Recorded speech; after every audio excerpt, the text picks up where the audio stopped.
Hello दोस्तों, कैसे हैं आप। आई होप आप सभी अच्छे होंगे। दोस्तों, आज की इस वीडियो में हम जानेंगे कि एक इलेक्ट्रीशियन को क्या क्या काम आना चाहिए। अगर आप कहीं इलेक्ट्रीशियन की जॉब के लिए इंटरव्यू देते हैं तो आपको इंटरव्यू में पूछा जा सकता है कि आपको कौन कौन से काम आते हैं।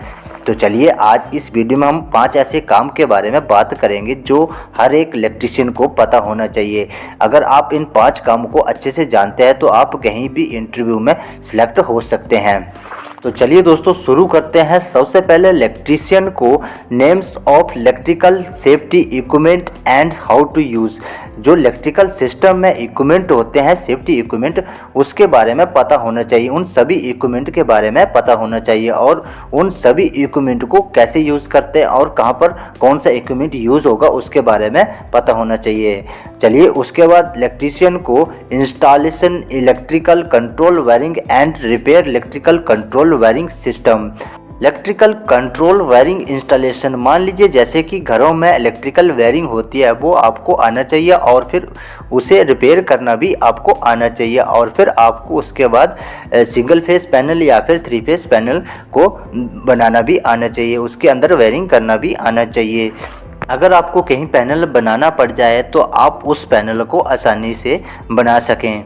और अगर आपको कोई पैनल पहले से ही वायरिंग हो रखी हुई है, वो पैनल आपको दे दिया जाता है जो कि चल नहीं रहा है, तो आपको उसे ठीक करना है, तो आपको उसे रिपेयर करना भी आना चाहिए। चलिए अब बात करते हैं नंबर 3, रीड इलेक्ट्रिकल डायग्राम। तो दोस्तों, जो हमारे इलेक्ट्रिकल सिस्टम में जो इंस्ट्रूमेंट होते हैं, जो इक्विपमेंट होते हैं, उन्हें इंस्टॉल करने के लिए एक पहले लेआउट बना लिया जाता है। लेआउट यानी कि पहले एक डायग्राम बना लिया जाता है।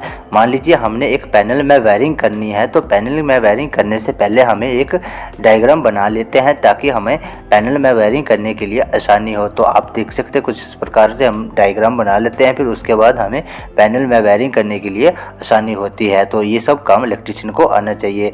अगर आपको डायग्राम अच्छे से पढ़ने आता है तो आपको एक डायग्राम दे दिया जाता है और फिर उसके बाद उसी डायग्राम को देख कर आपको एक पैनल बनाना है। तो अगर आप डायग्राम को अच्छे से पढ़ लेते हैं तो आपको डायग्राम देखकर पैनल बनाने में आसानी होगी।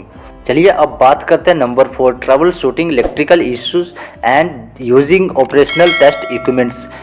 अगर आप कहीं इंडस्ट्री में जॉब कर रहे हैं या फिर इंटरव्यू के लिए जाते हैं तो आपको वहाँ पर एक मशीन दे दी जाती है जो कि फॉल्ट कंडीशन में होती है और आपको उसके रेक्टिफाई करना होता है, तो आप उसे रनिंग कंडीशन में लाना होता है। अगर आप मशीन को ठीक करने के लिए जाते हैं तो आपको ये पता होना चाहिए कि मुझे कौन कौन से इंस्ट्रूमेंट चाहिए और जो भी इंस्ट्रूमेंट आप लेकर जा रहे हैं आपको अच्छे से यूज़ करने आना चाहिए। तो चलिए अगर आप मान लीजिए उदाहरण के लिए हम एक मल्टीमीटर लेके जाते हैं तो मल्टीमीटर को हमें अच्छे से यूज़ करना आना चाहिए। हम मल्टीमीटर की मदद से मशीन को अच्छे से ठीक कर पाएंगे। तो ये सब काम इलेक्ट्रीशियन को अच्छे से आना चाहिए। चलिए दोस्तों अब बात करते हैं नंबर 5, इलेक्ट्रिकल जनरल मेंटेनेंस। ये जो जनरल मेंटेनेंस है ना, इलेक्ट्रिकल जनरल मेंटेनेंस, इसके बारे में हर इलेक्ट्रीशियन को पता होना चाहिए। तो चलिए जो मेंटेनेंस है, इलेक्ट्रिकल मेंटेनेंस, वो कितने प्रकार की होती है इसके बारे में जान लेते हैं। नंबर 1 है प्रिवेंटिव मेंटेनेंस, नंबर 2 है प्रेडिक्टिव मेंटेनेंस और नंबर 3 है ब्रेकडाउन मेंटेनेंस और नंबर 4 है करेक्टिव मेंटेनेंस और नंबर 5 है कंडीशन बेस्ड मेंटेनेंस। ये जो इलेक्ट्रिकल मेंटेनेंस टाइप्स हैं, इन सभी के ऊपर अलग अलग वीडियो बनाने वाला हूँ। तब तक के लिए आप मेरी वीडियो को लाइक और चैनल को सब्सक्राइब जरूर कर लीजिएगा और साथ में बेल आइकन को जरूर प्रेस करिएगा ताकि मैं नेक्स्ट वीडियो डालूँ तो आप तक नोटिफिकेशन जरूर पहुँच सके।